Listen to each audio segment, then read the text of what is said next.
आपने कभी सुना है कि अपने दिल की सुनना हमेशा सबसे अच्छा रास्ता होता है? खैर, मैं आपको बताता हूँ, जब डर आपके दिमाग पर हावी हो जाता है तो यह आपका सबसे बुरा सलाहकार हो सकता है। अक्सर जिसे हम अंतर्ज्ञान कहते हैं, वह बुद्धिमत्ता के भेष में कायरता से ज्यादा कुछ नहीं होता।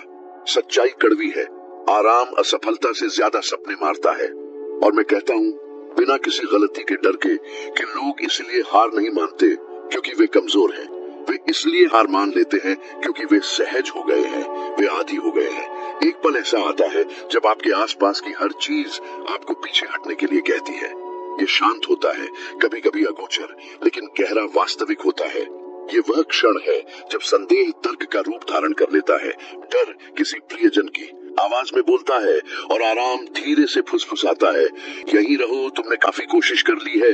लेकिन ध्यान दें, यह क्षण एक चौराहा है और शायद आपके पूरे जीवन का सबसे महत्वपूर्ण क्षण।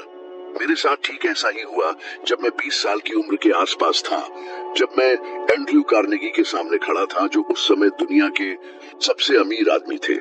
मेरा कोई प्रभाव नहीं था, कोई भाग्य नहीं था, बस कागज, कलम और यह समझने की तीव्र जिज्ञासा थी कि कैसे कुछ लोग गरीबी से निकलकर साम्राज्य बनाते हैं। कार्नेगी ने अपनी आंखें मुझ पर टिकाए हुए मुझे एक चुनौती दी, अपने जीवन के 20 साल सफलता के सिद्धांतों को खोजने और उन्हें दुनिया के साथ साझा करने के लिए समर्पित करना। पैसे का कोई वादा नहीं, कोई अनुबंध नहीं, कोई गारंटी नहीं, केवल विश्वास। विश्वास कि अगर मैंने स्वीकार कर लिया तो जो ज्ञान मैं इकट्ठा करूंगा वह पीढ़ियों को बदल देगा। वहीं मुझे फैसला करना था, पत्रकारिता में एक सुरक्षित करियर की ओर लौटना या बिना नक्शे, बिना सुरक्षा जाल और जोखिमों से भरी एक मिशन पर निकल पड़ना।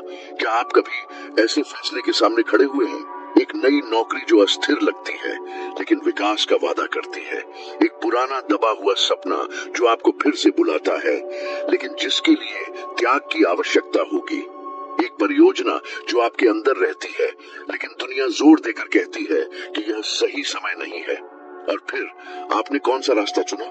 ज्यादातर लोग वही चुनते हैं जो वे पहले से जानते हैं, और मैं उन्हें दोष नहीं देता। परिचित आरामदायक होता है, लेकिन आराम शायद ही कभी उद्देश्य देता है। आराम अच्छा है जब तक कि यह जेल न बन जाए। लोग कहते हैं कि वे थक गए हैं, जबकि वास्तव में वे ऊब चुके हैं। वे कहते हैं कि वे रुक गए क्योंकि वे अपनी सीमाओं का सम्मान कर रहे थे, लेकिन अंदर ही अंदर वे बस उस असुविधा से बच रहे थे जो परिवर्तन के साथ आती है। विकास का मार्ग कभी फूलों से नहीं सजाया गया, ये संदेह, देरी, बंद दरवाजों और कई नहीं से बना है। और ठीक यही मोड़ आता है जब सब कुछ रुकने को कहता है और आप फिर भी आगे बढ़ते रहते हैं। इसी क्षण आप पैटर्न दोहराना बंद कर देते हैं और अपनी कहानी लिखना शुरू करते हैं। मन चिल्लाएगा कि रुको, यह आपको समझाने के लिए हर संभव तर्क संगत तर्क का उपयोग करेगा। यह आपको पिछली असफलताओं, आपके द्वारा प्राप्त निर्णयों, आपके द्वारा वहन किए जाने वाले भयों की याद दिलाएगा। यह आपको बताएगा कि आपने बहुत कुछ कर लिया है, कि अब आराम करने का समय है, कि शायद यह आपके लिए नहीं है। लेकिन इसे ध्यान से सुने, मन तभी चिल्लाता है जब उसे बढ़ने की चुनौती दी जाती है। अब आप जो डर महसूस कर रहे हैं वह इस बात का संकेत है कि आप ठीक वही हैं जहां आपको होना चाहिए, क्योंकि कोई भी आराम क्षेत्र में डर महसूस नहीं करता है। डर विस्तार का सूचक है। आपके दिमाग को एक मांसपेशी की तरह प्रशिक्षित करने की आवश्यकता है। जब यह कहे बस, तो आपको इसे सिखाना होगा, एक और कदम और फिर एक और एक और। इसी शांत और निरंतर प्रयास में परिवर्तन का जन्म होता है। आप शुरू करने से पहले मजबूत नहीं बनते, आप चलने के दौरान मजबूत होते हैं। डर के बीच उठाया गया हर कदम आपके नए स्व की नींव में रखी गई एक ईंट है। लिंकन राष्ट्रपति बनने से पहले कई चुनाव हारे, वे दिवालिया हो गए, विनाशकारी पारिवारिक नुकसान झेले और चारों ओर से आलोचना का सामना किया।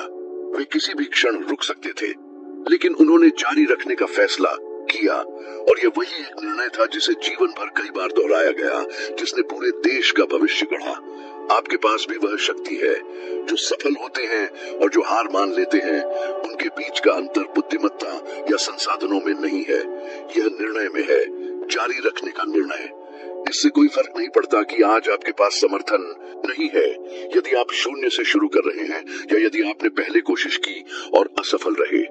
मायने यह रखता है कि आपके पास अभी भी एक कदम उठाने के लिए है और वह कदम सब कुछ की शुरुआत हो सकता है।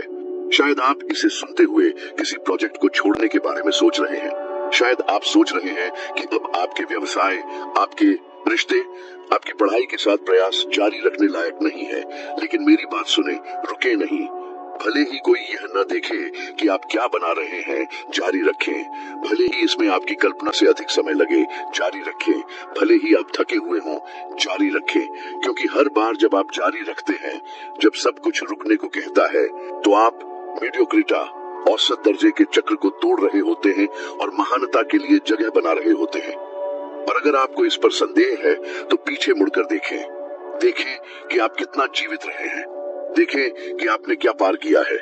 आप अब यहाँ हैं, इसे सुन रहे हैं, इसलिए नहीं कि आपने हार मान ली, बल्कि इसलिए कि आपने विरोध किया।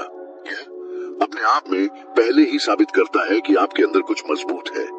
अब कल्पना करें कि क्या होगा जब वह ताकत हर दिन गति में लाई जाएगी, यहाँ तक कि सबसे बुरे दिनों में भी। यही सूत्र है, यही वह सच्चाई है जो कुछ ही लोग आपको बताते हैं। आपको तैयार होने की आवश्यकता नहीं है, आपको प्रतिबद्ध होने की आवश्यकता है। और अगर आप आगे बढ़ने के लिए डर के जाने का इंतजार कर रहे हैं, तो आप हमेशा इंतजार करते रहेंगे। डर गायब नहीं होता, ये केवल तब कम होता है जब आप इसके साथ चलते हैं। साहस डर की अनुपस्थिति नहीं है। साहस डर के आपके कानों में चिल्लाने के बावजूद जारी रखना है। इसलिए अभी निर्णय लें, कल नहीं, तब नहीं जब सब कुछ ठीक हो जाए। अभी जारी रखने का निर्णय। भले ही पैर कांप रहे हों, भले ही आपकी आवाज लड़खड़ाए, भले ही सब कुछ रुकने को कहे, जारी रखें। क्योंकि ठीक इसी बिंदु पर अधिकांश लोग हार मान लेते हैं। लेकिन ठीक यहीं से आपका असली रास्ता शुरू होता है। लोग मुझसे हर समय पूछते हैं, लेकिन मुझे कैसे पता चलेगा कि रुकने का समय कब है? और मैं हमेशा एक और सवाल के साथ जवाब देता हूँ, आपको किसने सिखाया कि दर्द इस बात का संकेत है कि आपको हार मान लेनी चाहिए? आधुनिक दुनिया मेरे समय में भी इस झूठ को बड़ी कुशलता से बेचती थी। अगर दर्द होता है तो कुछ गलत है। लेकिन क्या होगा अगर मैं आपसे कहूँ कि दर्द आपका दुश्मन नहीं है, ये आपका प्रशिक्षक है? जरा सोचिए, जब कोई जिम जाता है और मांसपेशियों में जलन महसूस करता है, तो वह समझता है कि यह विकास का हिस्सा है। लेकिन जब अदृश्य मांसपेशियों की बात आती है, आत्मा, अनुशासन, साहस की, तो वे किसी भी असुविधा से बचना पसंद करते हैं। वे विकसित होना चाहते हैं, लेकिन बिना असुविधा के। वे जीतना चाहते हैं, लेकिन बिना प्रयास के। वे पहाड़ की चोटी चाहते हैं, लेकिन चढ़ाई के पसीने के बिना। सिवाय इसके कि दर्द के बिना विकास मौजूद नहीं है। कभी नहीं था, न कभी होगा। मैंने इसे कई बार अनुभव किया है। अनगिनत दिन ऐसे थे जब मैंने खुद से पूछा कि क्या मैं सही रास्ते पर हूँ। मैंने आपको पहले ही बताया है कि मुझे एंड्रयू कार्नेगी ने सफलता के सिद्धांतों की जांच और आयोजन करने की चुनौती दी थी। जो कम ही लोग जानते हैं वो यह है कि वर्षों बाद, पहले से ही उस परियोजना में डूबे हुए, मैं इतने अंधेरे, इतने कठिन दौर से गुजरा कि मैंने लगभग सब कुछ छोड़ दिया था। मैं दिवालिया था, कर्ज में डूबा था। मेरा परिवार गंभीर कठिनाइयों का सामना कर रहा था और जिस किताब का मैंने दुनिया से वादा किया था, वह अभी भी अधूरे विचारों का ढेर थी। और क्या आप जानते हैं कि मेरी सबसे बड़ी चुनौती क्या थी? ये पैसे की कमी नहीं थी, ये संपादकों द्वारा अस्वीकृति नहीं थी, ये उस सब के सामने खुद को शक्तिहीन महसूस करने का दर्द था। खुद को असफल महसूस करने का दर्द, उन सिद्धांतों को जानने के बावजूद जिनका मैं खुद अध्ययन और बचाव करता था। वहीं मैंने गहराई से समझा कि दर्द मुझे नष्ट करने नहीं आया था, यह मुझे आकार देने आया था। मैंने जो किया वह सरल था, लेकिन आसान नहीं था। भागने के बजाय मैंने उसका सामना किया। मैंने हर पीड़ा को ईंधन के रूप में इस्तेमाल किया, हर संदेह को अपने दिमाग को मजबूत करने के लिए वजन के रूप में, हर आलोचना को अपने प्रतिरोध के निर्माण सामग्री के रूप में। और क्या हुआ? मैं अटूट बन गया। इसलिए नहीं कि दर्द चला गया, बल्कि इसलिए कि मैंने इसके साथ बढ़ना सीख लिया। आपने भी उस दर्द को महसूस किया होगा। यह किसी रिश्ते का अंत हो सकता है, किसी व्यवसाय की विफलता, नौकरी का छूटना, या वह भावना कि आप अपना सब कुछ दे रहे हैं और फिर भी कुछ नहीं हो रहा है। और शायद मेरी तरह आपने खुद अपने से पूछा होगा, क्या मैं समस्या हूँ? जवाब है नहीं, समस्या आप नहीं है। समस्या यह मानना है कि पीड़ा असफलता का संकेत है। जबकि वास्तव में यह परिवर्तन की घोषणा है। उदाहरण के लिए थॉमस एडिसन बल्ब का आविष्कार करने तक 10,000 से अधिक बार असफल हुए, और मैं केवल तकनीकी पक्ष का उल्लेख नहीं कर रहा हूँ, बल्कि उस भावनात्मक घिसाव का भी जो यह किसी भी व्यक्ति पर डालता है। 10,000 प्रयास और फिर भी उन्होंने कहा, मैं असफल नहीं हुआ, मैंने बस 10,000 ऐसे तरीके खोजे जो काम नहीं करते। यह मूर्खतापूर्ण आशावाद नहीं है, यह एक प्रशिक्षित दिमाग है जो यह समझता है कि हर गिरावट अपने साथ एक सबक लेकर आती है। दर्द वह है जो आपके अंदर कमजोर चीज को नष्ट कर देता है ताकि जो मजबूत है उसे प्रकट किया जा सके। लेकिन ऐसा तभी होता है जब आप भागते नहीं हैं, केवल तभी जब आप दर्द का सामना करने और पूछने का फैसला करते हैं, तुम मुझे क्या सिखाने आए हो? शायद यह आपको धैर्य सिखा रहा है, या ध्यान, या अनुशासन। शायद यह उस अभिमान को उखाड़ रहा है जो आपको मदद मांगने से रोकता है, या उजागर होने का डर जो आपको आगे बढ़ने से रोकता है। चाहे जो भी हो, यह हमेशा एक छिपा हुआ उपहार लाता है, और जो आग में नहीं रहता उसे यह उपहार कभी नहीं मिलता। दर्द और पीड़ा के बीच एक बहुत बड़ा अंतर है। दर्द अपरिहार्य है, हर कोई इसे महसूस करता है। पीड़ा दूसरी ओर दर्द के प्रतिरोध से पैदा होती है। जब आप इसके खिलाफ लड़ते हैं तो यह बढ़ता है, जब आप इसे स्वीकार करते हैं और सीखते हैं तो यह बदल जाता है। मैं यह नहीं कह रहा हूं कि आपको दर्द पसंद करना चाहिए, मैं कह रहा हूं कि इससे भागना बंद करो। ये कोई सजा नहीं है, ये परिवर्तन की कीमत है। ओलंपिक एथलीटों के बारे में सोचें जो प्रदर्शन में कुछ सेकंड हासिल करने के लिए वर्षों तक प्रशिक्षण लेते हैं। उन संगीतकारों के बारे में सोचें जो एक टुकड़े को पूर्णता के साथ बजाने के लिए दिन में घंटों अभ्यास करते हैं। उन माताओं के बारे में सोचें जो दुनिया में एक जीवन लाने के लिए अवर्णनीय दर्द सहती हैं। उन सभी में क्या समानता है? वे जानते हैं कि दर्द यात्रा का हिस्सा है, न कि इसका अंत। आपको पीड़ा खोजने की जरूरत नहीं है, लेकिन जब यह प्रकट होती है, क्योंकि यह होगी, इसे गरिमा के साथ गले लगाओ। इसे एक दर्पण की तरह उपयोग करें जो यह बताता है कि आप कौन हैं, और इससे भी बढ़कर आप कौन बन रहे हैं। कितनी बार आप हार मानने वाले थे क्योंकि कुछ दर्द हो रहा था, और अगर उस समय आपने थोड़ा और सहन कर लिया होता, अब आप कहाँ होते? ज्यादातर लोग मोड़ से एक कदम पहले रुक जाते हैं, एक अकेला कदम, क्योंकि वही दर्द असहनीय लग रहा था। लेकिन यही परीक्षा है, यही द्वार है, यही वह बिंदु है जहां जीवन जानना चाहता है कि क्या आप वास्तव में वह चाहते हैं जिसके लिए आप प्रतिबद्ध हैं, या आप सिर्फ चाहने का नाटक कर रहे थे। इसलिए अगली बार जब आपके अंदर सब कुछ रुकने को कहे, रुके, हाँ, लेकिन सिर्फ सांस लेने के लिए, हार मानने के लिए नहीं। गहरी सांस लें, आंसू पोंछें, आस्तीन ऊपर चढ़ाएं और जारी रखें, क्योंकि अंत में जो आपको बहुमत से अलग करेगा वह प्रतिभा या संसाधन नहीं होंगे, यह दर्द के साथ आपका रिश्ता होगा। जो लोग इसे जल्लाद के रूप में नहीं बल्कि गुरु के रूप में उपयोग करते हैं, वे ही विरासत का निर्माण करते हैं।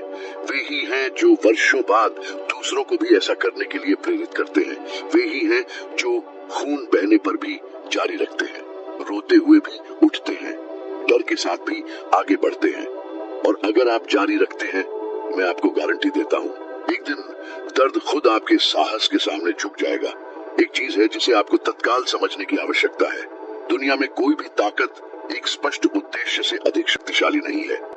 शरीर कमजोर हो सकता है, मन थक सकता है, वातावरण शत्रुतापूर्ण हो सकता है, लेकिन अगर आपके सीने में जलने का कोई कारण है तो आप आगे बढ़ते रहते हैं, तब भी जब सब कुछ आपको रुकने के लिए कहता है। और इसीलिए इतने सारे लोग हार मान लेते हैं, इसलिए नहीं कि वे कमजोर हैं या अक्षम हैं, बल्कि इसलिए कि वे नहीं जानते कि उन्होंने क्यों शुरू किया। उन्होंने यह परिभाषित नहीं किया कि उन्हें क्यों जारी रखना चाहिए। वे हवा द्वारा ले जाए गए पत्तों की तरह जीते हैं, जो दिखाई देता है उस पर प्रतिक्रिया करते हैं बिना दिशा के, और बिना दिशा के कोई भी बाधा दीवार की तरह लगती है, जबकि एक स्पष्ट उद्देश्य के साथ दीवार भी सीढ़ी बन जाती है। मैंने इसे सबसे कठिन तरीके से सीखा जब मैंने वह लिखने का फैसला किया जो बाद में सोचो और अमीर बनो बना। तो यह घमंड से प्रेरित निर्णय नहीं था, मुझे प्रसिद्धि या भाग्य नहीं चाहिए था।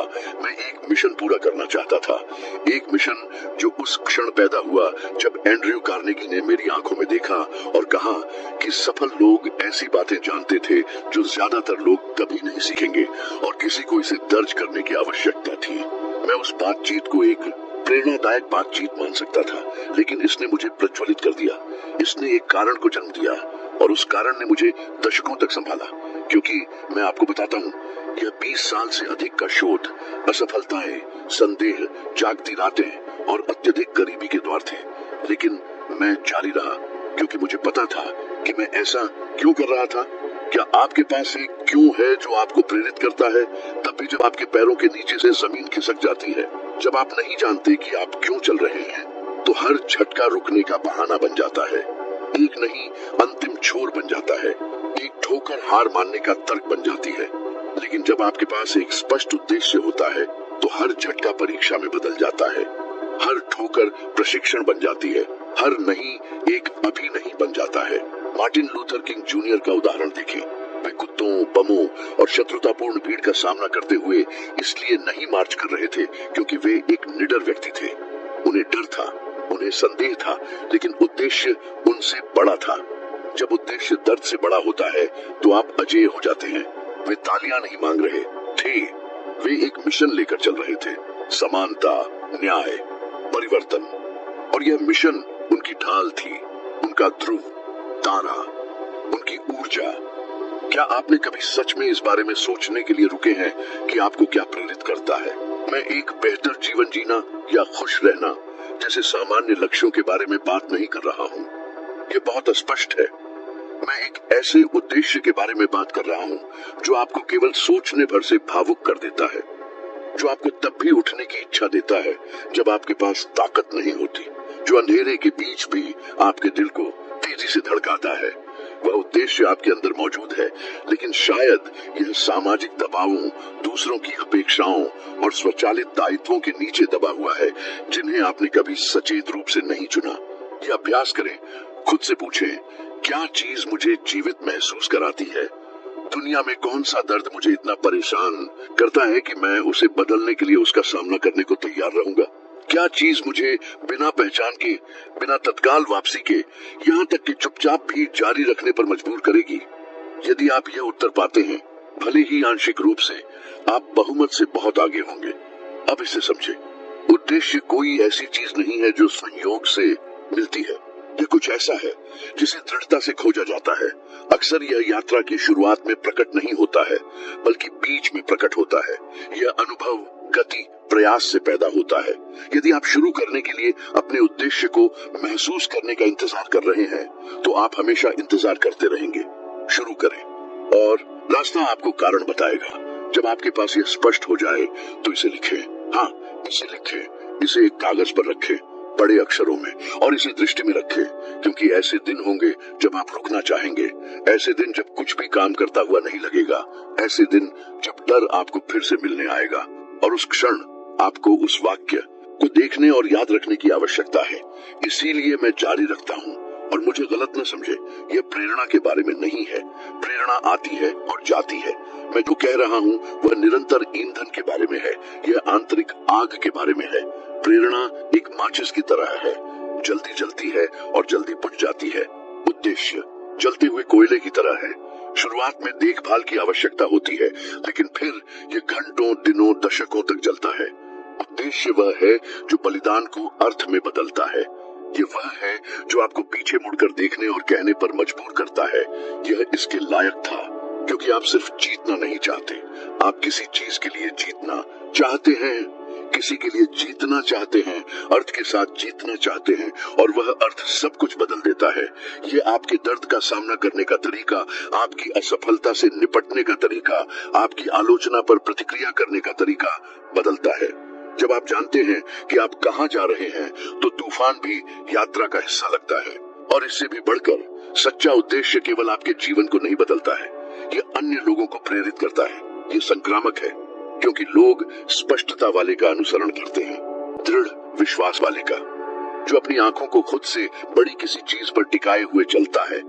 आप ध्यान दे सकते हैं, इतिहास के सबसे महान नेता सबसे बुद्धिमान नहीं थे, वे सबसे दृढ़ निश्चयी थे। इसलिए आपके लिए मेरी सलाह सरल है, अपना क्यों खोजें, इसे पोषित करें, इसे आपका मार्गदर्शन करने दें, और फिर जारी रखें। चाहे कुछ भी हो जाए, जारी रखिए।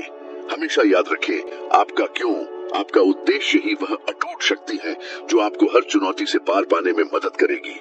यही आज मेरे संदेश का सार है। कठिनाइयों को आपको रोकने न दें, उन्हें अपने चरित्र को मजबूत करने के अवसर के रूप में देखें।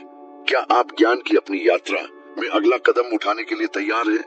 अगला वीडियो जो अब स्क्रीन पर दिखाई दे रहा है, आपको खुद का सर्वश्रेष्ठ संस्करण बनने की दिशा में एक और सीढ़ी चढ़ने में मदद करने के लिए डिजाइन किया गया है। आपके समय और ध्यान के लिए धन्यवाद। मैं अगले वीडियो में आपका इंतजार कर रहा हूँ।